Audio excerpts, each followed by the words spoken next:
Tell me if you've ever had an experience like this, but when Belen and I bought our home about 3 years ago and some change, there was some water that came into the basement. You ever had an experience like that? Now, here's the thing. The previous owner had actually installed an entire system so that that wouldn't happen. He had put drainage tile around the edge, and some of you know how that works. If there's moisture that comes through the foundation, it'll go straight down and be carried to a pit from which a sump pump will then expel all of the water, in theory, outside of the house that then flows away from the house. Well, here was the problem that we realized, is that when the sump pump shot the water out, the pipe was really short. And not just that, but it dead-ended where there was a tree. So when the water came out, it didn't flow away from the house. It actually flowed right back toward the house, right back, soaking the foundation, and eventually inside of our basement. You ever had something like that happen?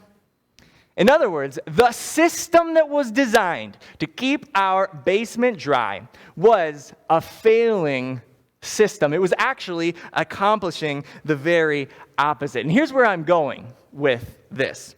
It's just like that system, we have a life system intended to accomplish certain goals in our life. And so our life system, this means the places that we go, the people that we spend time with on a regular basis, the places we go, the rituals that we have year in and year out, they're designed as a system to give us a sense of structure, to give us a sense of safety, to give us a sense of significance and purpose. This is why you spend time with certain people in your family, or maybe why you avoid certain people in your family. It's part of your system of keeping you safe and giving you structure and giving you a sense of purpose.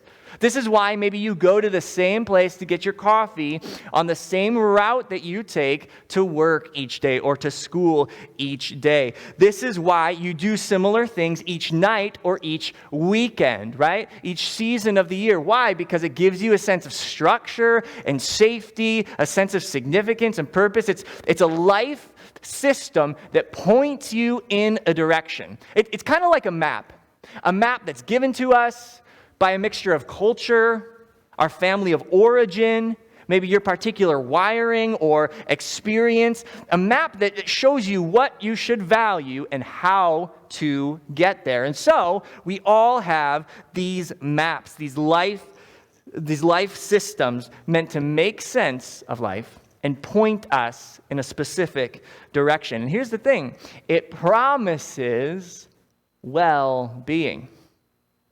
But here's the problem. What happens? What happens when your life system begins to fail? What then? What happens when the system designed to keep your basement dry is actually in reality flooding your life with everything but well-being? I mean, you know this, but why is it that anxiety rates have risen consistently over the last number of years? Did you know that nearly 1 in 5 adults in the United States has an anxiety disorder? Over 16 million people live with depression. And students, you know that this isn't an adult thing. You know people. You know your friends who deal with anxiety or deal with depression. Sadly, some of you know the names of people who have tried to harm themselves or even commit suicide. Our life systems are failing. They're failing.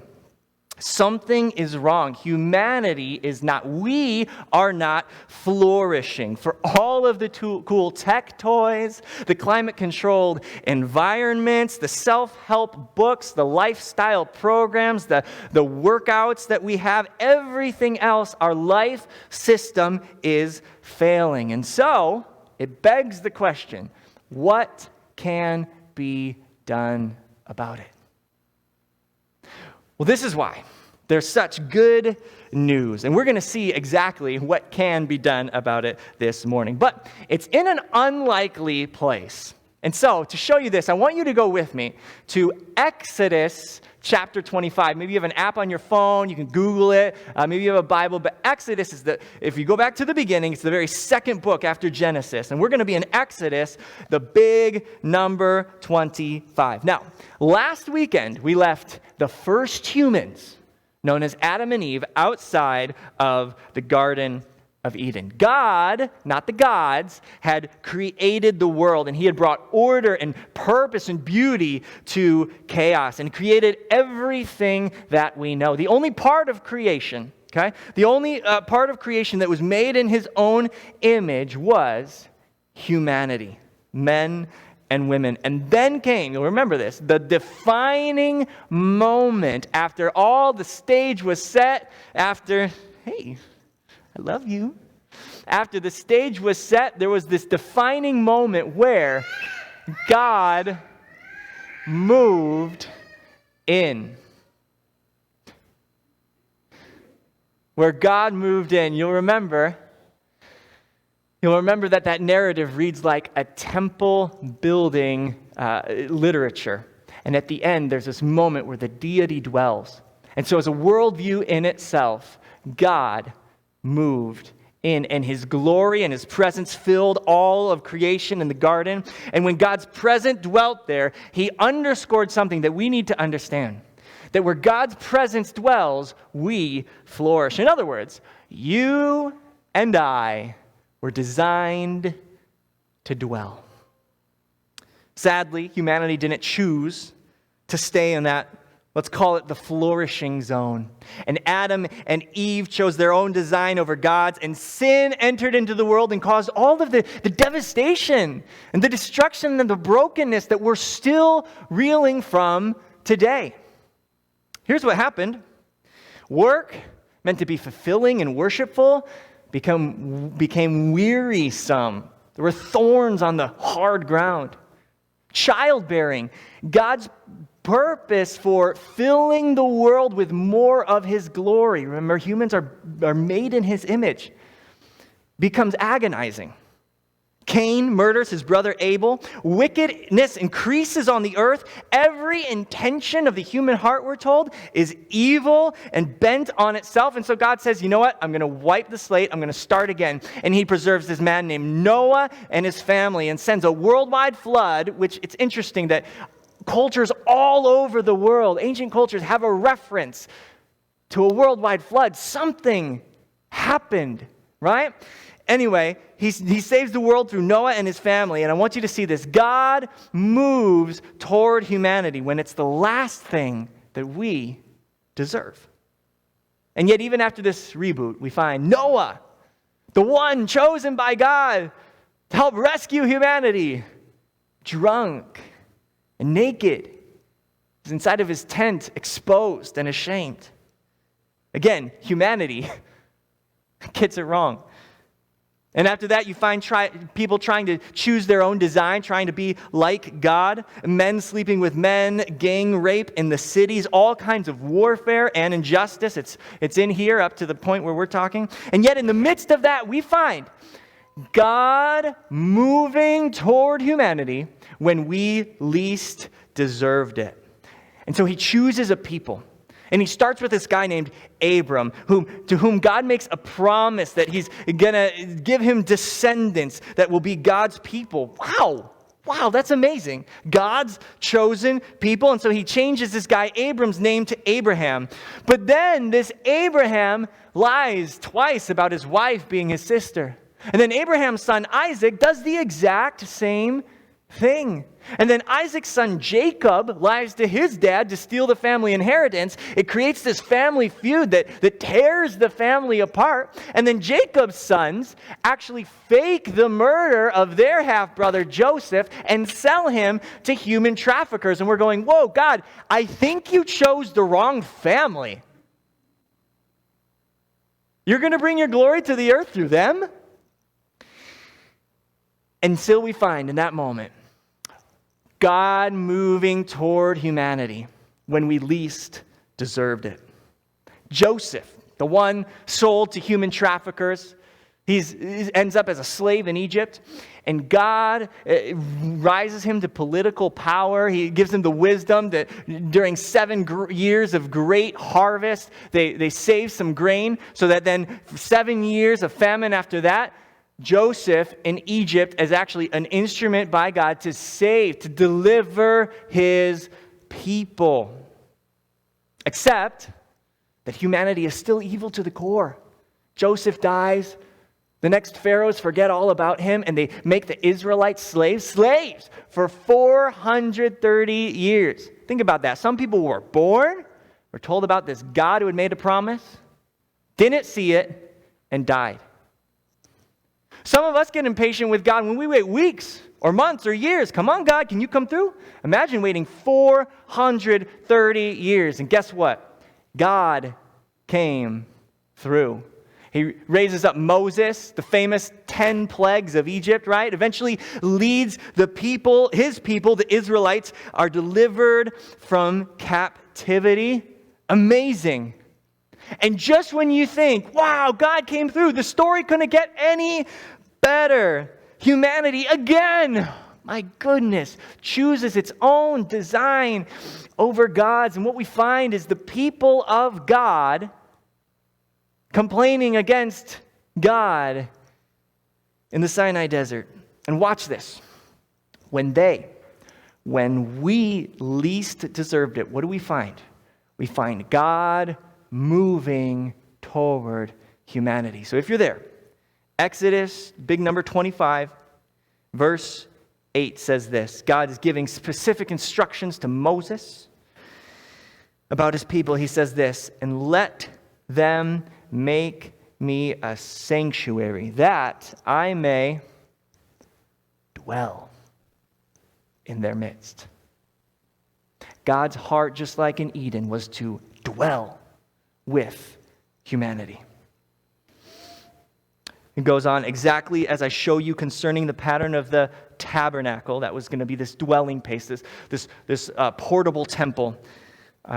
Exactly as I show you concerning the pattern of the tabernacle and all of its furniture, so you shall make it. And so then the next 6 chapters of this account in Exodus gives us these specific instructions. And so get comfortable. We're going to be here a few hours as we work through these. Just kidding. Here's what I want you to understand, is that temples for ancient people were the center of their life system. Okay, temples were the key to progress towards life's purpose. It wasn't like a church building where you show up for worship. It was a control center for the universe. This is really important. Temples were kind of microcosms, a sort of map of reality. And so you would go to the temple to sort of pull the lever if you needed to change reality. In pagan temples, there were priests that would feed or satisfy the needs of these hungry, demanding gods, and they would give offerings or sometimes perform rituals, including sexual rituals or violent rituals, to kind of keep the attention of the gods, just in case they forgot about their role in the universe, right? So if you needed kids, you'd go to the fertility deity and kind of get the attention of the fertility god to do what you wanted him or her to do. If you wanted a good harvest, you'd go there and you kind of perform these rituals to, again, try and get some control over your reality by reminding your deity, hey, you need to provide for me, you need to do this thing. You can imagine. It was exhausting having a demanding, almost codependent God at the center of your life system. And this is where the tabernacle, the portable temple that God spoke to Moses for the people of Israel to build, was so strikingly different. Like pagan temples, it was a map of reality, the center of a life system, but it was so radically unique. So we have an image here, just kind of get our minds around this. This has everything to do with us. I'll make the connection for you in a bit. But there were sort of three parts to the tabernacle. The outer court, okay? In the outer court, this was the open section you can see right inside the fence, and it was a map of the habitable world where humanity dwelt. Then there was this tent, the tent of meeting, the tabernacle. And behind the first curtain was the holy place. Okay, this represented the visible heavens, and only the Israelite priests could enter here. And then behind a second curtain was the most holy place, which was the innermost part of the tent. It was sectioned off, like I say, by a huge curtain, and only once a year on the Day of Atonement, the high priest could enter into the most holy place and offer a specific sacrifice for the covering over of Israel's sin. And it was what was in the most holy place that was so radically different about the temple, this portable temple of the Israelites, that differentiated it from all of the pagan temples, because there wasn't a statue of a deity there, but there was a box that symbolized the very presence of God. In the middle of the most holy places, there was this box, like I say, made of acacia wood covered in gold. It represented the presence of God, so much so that if you touched it, it's an artist's representation, if you touched it, you would die. It was that powerful and it was that holy, the very place where the presence of God dwelt. But here's what I want to draw your attention to. Right on top of that box, of that Ark of the Covenant, was a lid over which two angels made of gold spread their wings. And the lid, I want you to remember this, was called the mercy seat. Watch this. This is so important for us. If you're there, Exodus 25, verse 20, it says this: the cherubim, those are the angels there, shall spread out their wings above, overshadowing the mercy seat with their wings. Their faces one to another toward the mercy seat shall the faces of the cherubim be. And you shall put the mercy seat on top of the ark, and in the ark you shall put the testimony that I shall give you. Inside of the ark were the 10 Commandments and a few other things that God spells out for Moses and his people later. But watch this. Verse 22, it says, there, so important for us, there I will meet with you. And from above the mercy seat, from between the two cherubim that are on the ark of the testimony, I will speak with you about all that I will give you in the commandment for the people of Israel. I want you to notice how radically unique and different this tent, this portable temple was from all Canaanite, Babylonian, other pagan temples. Rather than a hungry, codependent, demanding deity and the center of it, you had a God who would give himself to his people. You had a God who would speak to his people. Right at the center of this portable temple, the tabernacle, was what the people needed most, which was the mercy of God, the covering over their sin. This wasn't the dwelling place of a self-centered, codependent deity that you had to manipulate for your gain at all. This is the place where the God who would give himself for his people, and the God who would lead his people, and the God who would extend his glory and presence across the world through his people would dwell. The center of their life system, the presence of God. But there was a problem. Because only once a year could the high priest on the Day of Atonement go in and on behalf of the people receive that forgiveness of God. Only one day a year would he be able to enter in and be able to meet with God and dwell in the presence of God. This is why it was so striking that 1,500 years later, on a dark Friday afternoon, as Jesus was hanging on the cross, one of his friends, Matthew, records for us that Jesus cried out again with a loud voice and yielded up his spirit. He died. And what happened in that moment? And behold, the curtain of the temple was torn in two from top to bottom. In other words, the center of the life system designed for our flourishing, the very presence of God represented in that innermost part of the temple at that point in Jerusalem, would no longer be covered with a veil. But because of the person and the work of Jesus Christ, because of his blood shed on the cross, that veil would be torn, and you and I would have full access to the presence of God, meant from the beginning to be the very center of our life system.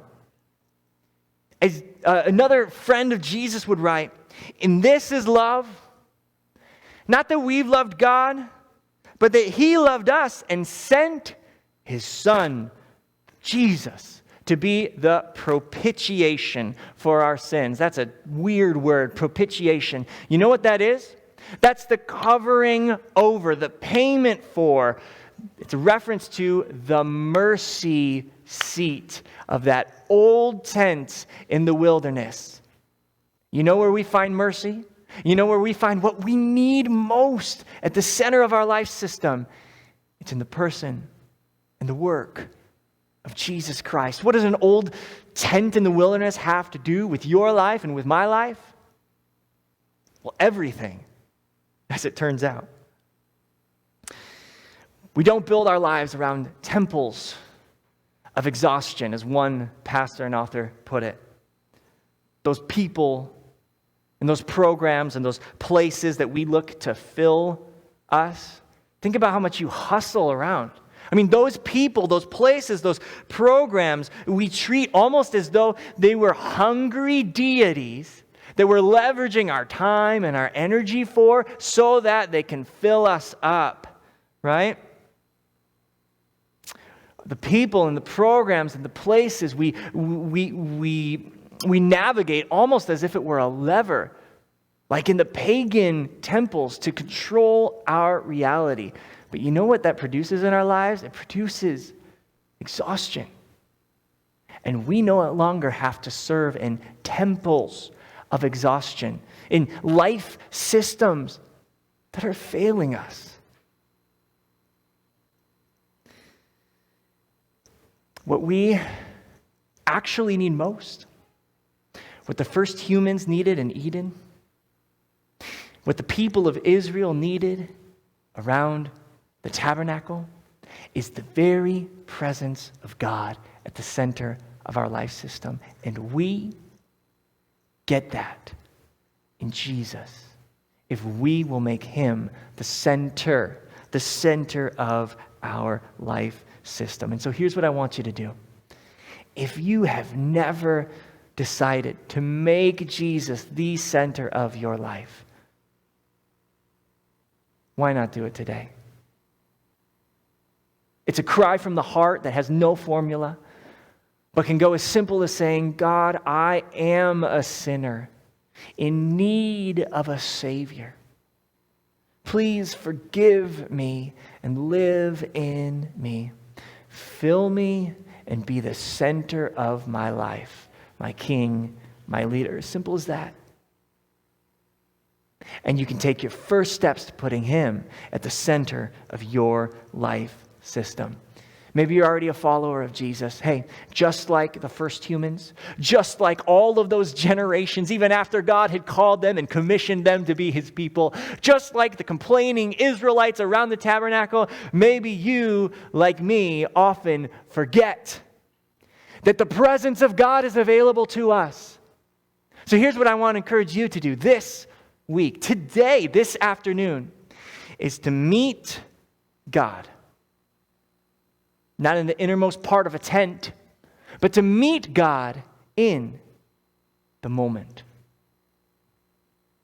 When you're speaking with your spouse, when you don't know what to do with your kids, when you're going to get ice cream, when you're driving through Phillips Park Lights Show or waiting in traffic and it's driving you crazy, when you're at work, when you're with your boss that rubs you the wrong way, when you are wherever it is that you are, meet God in the moment. The veil's been torn. His presence is available. Say, God, what are you speaking? What would you want me to hear in this moment? What do you want to teach me? How do you want to mold me? What do you want me to say to my boss who's driving me crazy? How do you want me to encourage this person who I don't really want to encourage? How do you want me to respond to this person who I know you're calling me to forgive, but I just can't? I need your grace.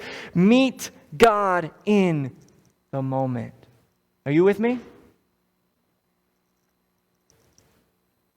Your flourishing and my flourishing, no matter what's going on outside, can begin right now.